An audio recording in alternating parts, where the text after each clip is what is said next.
Tampok sa pambungad na eksena, ang isang estranghero na nakasuot ng suit, na nag-check-in sa isang malayong hotel na pinangalanang Renata. Doon, tinatanggap siya ng manager ng hotel, na gumagabay sa kanya patungo sa kanyang itinalagang silid.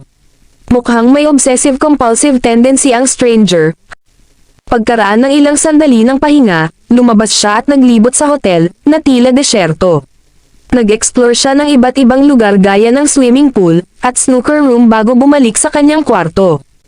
Sa buong panahong ito, parang may pumapasok sa isipan ng estranghero habang mukhang curious siya, at nalilito. Pagsapit ng gabi, pinapatay niya ang mga ilaw para humiga sa kama, pero hindi siya makatulog. Bilang resulta, binuksan niya ang telebisyon na mayroon lamang isang channel, ang Animal Planet. Muli siyang umalis sa kanyang silid, pumunta siya sa bar ng hotel at nakilala ang batang bartender, na nag-alok na inumin. Gayunpaman, napapansin ng estranghero ang isang panuntunang nagsasabing bawal uminom, pagkalipas ng 9 PM, kaya magalang niyang tinanggihan ang alok. Kinaumagahan, lumabas ang estranghero sa dining hall, para sa almusal at umupo sa tabi ng isang matandang babae. May hawak siyang pulang libro, ngunit sa halip na tumuon dito, tumingin-tingin siya na may kakaibang ekspresyon sa kanyang mukha. Sa kabila ng pagtatangka ng matandang babae na kausapin siya, ang isipan ng estranghero ay tila lumilipat sa ibang lugar. Pagkatapos mag-almusal, naglalakad siya patungo sa kanyang kwarto, nang mapansin niya ang isang babaeng nagngangalang Jeannie, na nagyuyoga. Pinagmasdan niya ito at nang makita siya nito, lumayo siya. Sa kahabaan ng kanyang landas, nakatagpo siya ng manager ng hotel na naglalagay ng mga template ng mga panuntunan, at regulasyon sa isang pader. Sa tabi niya, naroon ang kanyang paralisadong asawa na naka-wheelchair, na patuloy na nakatitig sa stranger, na mukhang medyo nakakatakot. Mamaya sa araw na iyon, ang estranghero ay nag-swimming. Pagkatapos ng ilang laps, humiga siya sa isang reclining chair na may parehong pulang libro sa kamay. Pumunta din si Jeannie sa pool at magandang sumisid sa tubig. Ang estranghero ay nabighani sa kanyang kagandahan, dahil hindi niya magawang alisin ang kanyang tingin sa kanya. Hindi nagtagal, umupo siya sa tabi niya at nagsimulang makipag-usap sa mapang-akit na paraan. Dahil sa pagiging malapit sa kanya, pero bago pa makapagsalita ang stranger, pumasok ang boyfriend ni Jeannie at inilayo siya. Sa gabi, pupunta ang stranger sa hotel bar, kung saan nag-aalok ang bartender ng ilang sigarilyo. Napansin na naman ng stranger ang panuntunang bawal manigarilyo, pero iginiit ng bartender na pinipigilan lang ng mga naturang regulasyon ang isa na mag-enjoy. Sa pagkakataong ito, nagpa siya ang stranger na labagin ang panuntunan, at nagsindi ng sigarilyo. Maliwanag na ito ang unang pagkakataon niya dahil umubo siya. Bilang resulta nito, ipinakita sa kanya ng bartender ang tamang paraan, tinuturuan siya kung paano maramdaman ang nikotina sa loob. Pagsapit ng gabi, ang estranghero ay umatras sa kanyang kama, na sinasalot lamang ng umuungol na boses ng yoga lady, mula sa sumunod na silid. Muli siyang naon ng boses at hindi niya makontrol ang kanyang emosyon, na hawakan niya ang sarili niya.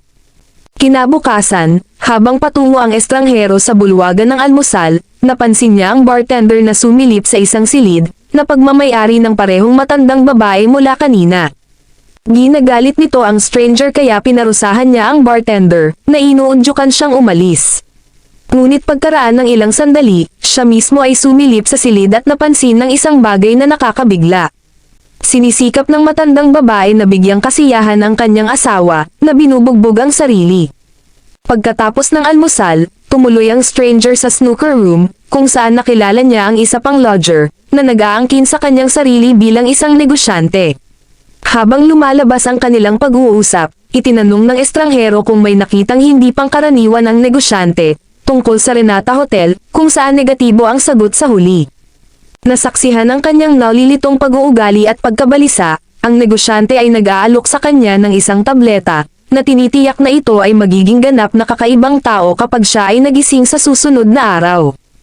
Handa rin ang negosyante na magbigay ng maraming table tasks hanggat gusto niya, ngunit ang tulong na ito ay may kasamang kondisyon, dapat siyang tulungan ng estranghero sa paghahanap ng maling lugar. Maya-maya, pabalik sa kanyang silid, hindi inaasahang nabangga ng stranger ang kasambahay. Habang iniipon nila ang kanilang mga gamit sa sahig, sinusubukan ng stranger na makipag-usap sa kanya, ngunit bago iyon, itinanong niya ang dahilan kung bakit siya nasa Renata. Walang sagot ang estranghero, kaya umalis ang dalaga. Sa parehong gabi, ang lahat ng mga bisita ay nagtitipon sa dining hall, kung saan ang manager ng hotel ay nag-aanunsyo ng ilang arrangement, para sa kanilang entertainment habang sila ay nag-e-enjoy sa kanilang hapunan.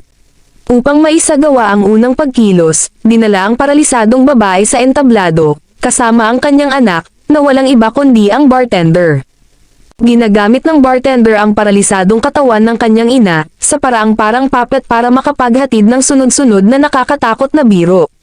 Dito, napapansin namin ang kakaibang sitwasyon na nagre-react lang ang mga bisita, pagkatapos tumingin sa kanila ang stranger, na tila nag-trigger ng reaksyon nila ang kanyang tingin.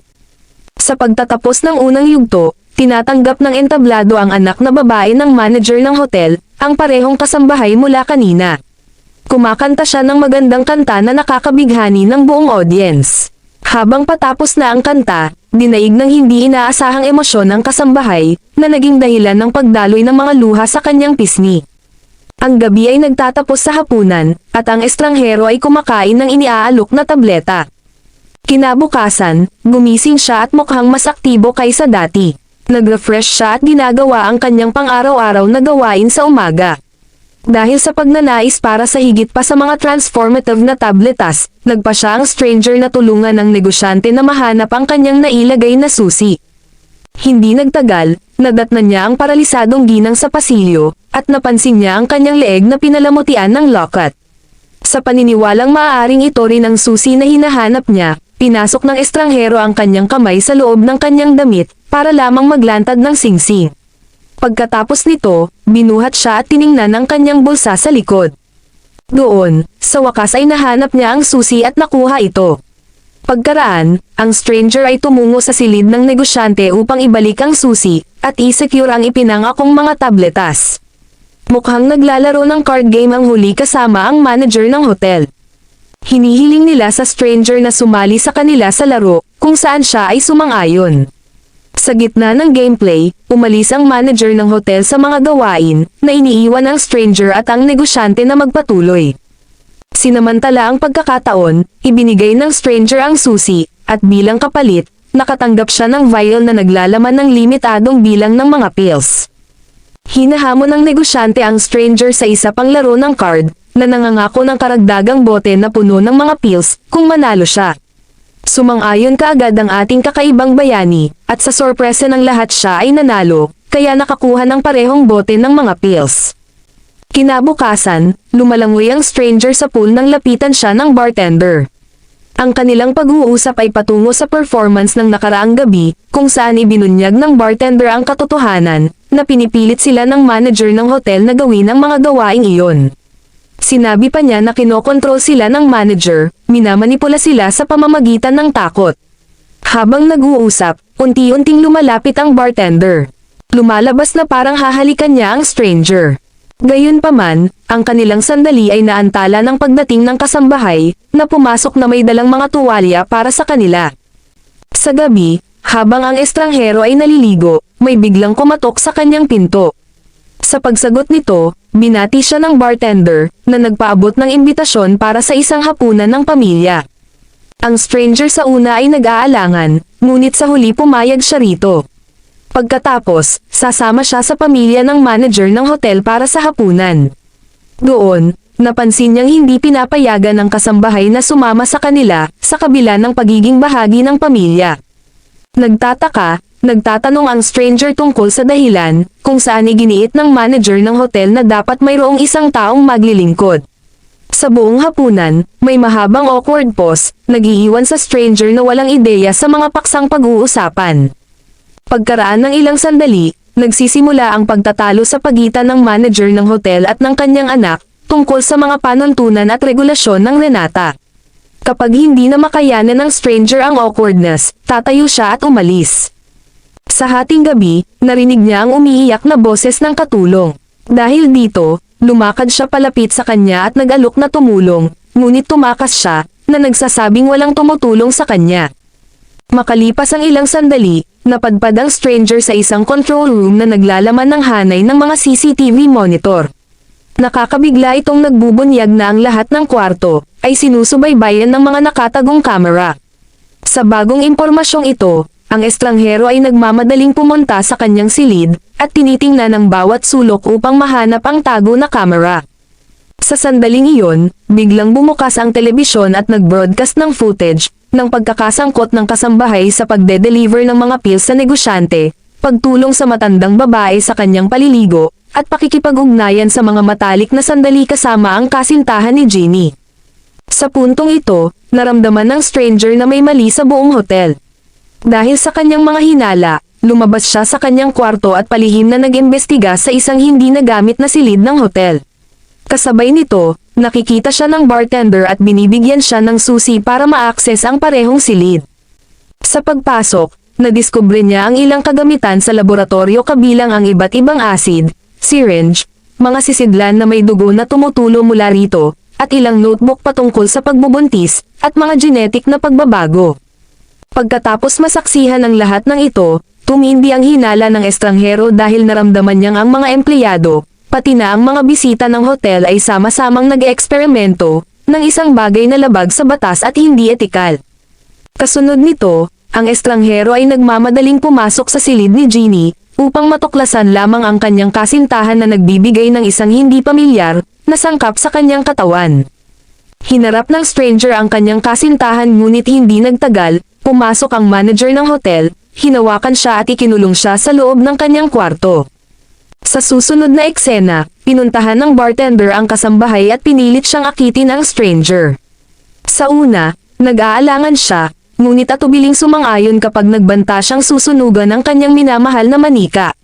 Pagkatapos ay tumuloy ang inosenteng kasambahay sa silid ng estranghero, at nagsimulang maghubad ng damit sa harap niya. Gayunpaman, mukhang alam ng estranghero na siya ay pinipilit, kaya nagpa siya itong tumakas sa hotel kasama niya. Sa kabilang panig, ang bartender na nagmamasid sa kanilang mga kilos mula sa control room, nag-aalerto sa iba pang mga bisita at inutusan silang pigilan ang tumatakas na duo. Sa sandaling marinig nila ang anunsyo, agad na sinimulan ng mga bisita na ituloy ang estranghero at ang kasambahay. Isinasaad ng kanilang reaksyon na parang kinokontrol sila ng computer system ng hotel. Sinusubukan ng manager ng hotel para pigilan ang kanyang anak na ilagay sa alanganin ng buong sistema ng hotel, ngunit in-override ng bartender ang system, na ikinulong ang kanyang ama sa loob ng control room. Sinubukan ng matanda na kumawala, ngunit hindi niya sinasadyang nataman ang kanyang ulo ng malakas sa prosesong ito, na nagresulta sa kanyang kamatayan. Samantala, ang estranghero at ang kasambahay ay halos lumalapit sa exit door, nang makaramdam ang estranghero ng biglang kirot sa kanyang puso, na naging dahilan upang siya ay bumagsak sa lupa. Sinusubukan niyang bumangon at tumakas, pero sa sandaling iyon, dumating doon ang bartender at pinaalis siya. Ang iba pang mga bisita pagkatapos ay hinuli ang kasambahay, at kumilos bilang mga kontroladong zombie para sa pilitang hubadan siya. Pagkatapos nito, tinanggal ng bartender ang kanyang sinturon at iginiit ang kanyang sarili sa inosenteng dalaga. Sa huling eksena, nagkamalay ang estranghero upang masaksihan ang malungkot na tanawin, ng walang buhay na katawan ng dalaga sa sahig, na nagpaluha sa kanya. Gumapang siya patungo sa kanya, kinaladkad siya patungo sa exit door kung saan nakahiga rin ang paralisadong babae. Sa umiiyak na boses, binibigyang pugay niya ang kaluluwa ng dalaga, sa pamamagitan ng pag-awit ng parehong kanta na dati niyang ginagawa. Salamat sa panonood, please like, comment and subscribe.